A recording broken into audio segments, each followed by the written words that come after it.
There have been calls for security alertness across the country ahead of the Eid al-Kabir celebration. People are expected to engage in outdoor activities during the period at fun sports, prayer grounds and other public places.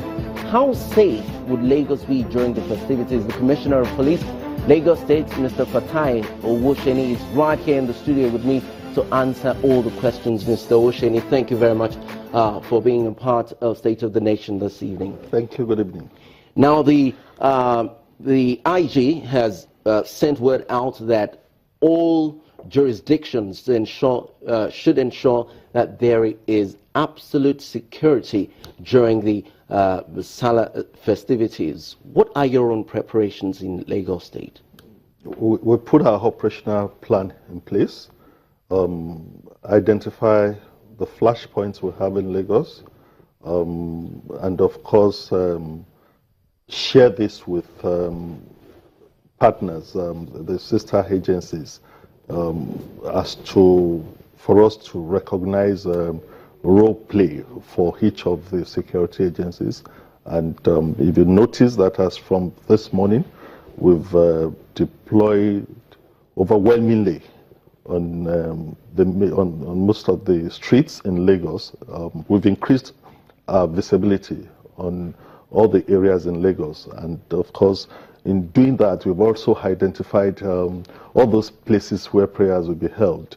I can tell you that from the estimate we have, getting to different locations in Lagos, we have about 375 Eid praying grounds in Lagos. Allow me to jump in here. We do know that security threats in the country is not something we can joke with. That is one of the reasons why the Edo State election is being postponed. Do we have any serious threats or intelligence as we approach the Eid al-Kabir in Lagos? In Lagos specifically, we've always been having threats of this will happen, that will happen. And I must tell you, I've always said it's not just about the country alone.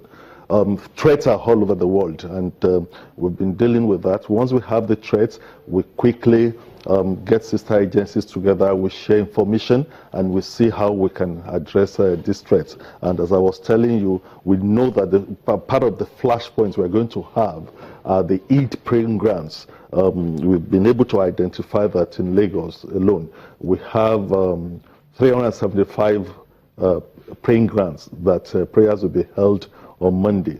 We've strategized with other security agencies to make sure that we have security presence in all these areas where prayers will be held. And of course, aftermath, we know people will go back to their homes to go and slaughter rams.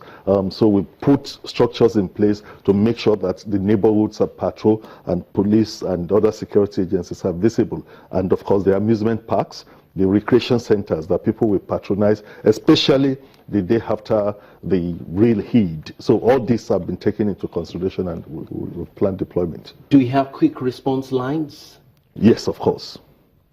Tell us about. We've always put that one out. You know, the Lagos emergency line, the 112 thing, and of course the police operation room.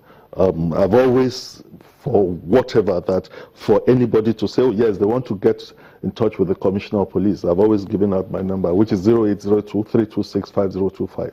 Anybody that reaches me knows that I will pick. They can send me SMS aside the main emergency line. All right, Mr. Fatai Owosheni, the Commissioner of Police here in Lagos, thank you very much for coming on State of the Nation. And that's it on the show today. Many thanks for watching. The show is over, but the conversation continues online. Tweet at me at KAY-Alayande using the hashtag State of the Nation. It's such a delight to know that you watched. I'm Kayode Alayande. Bye now.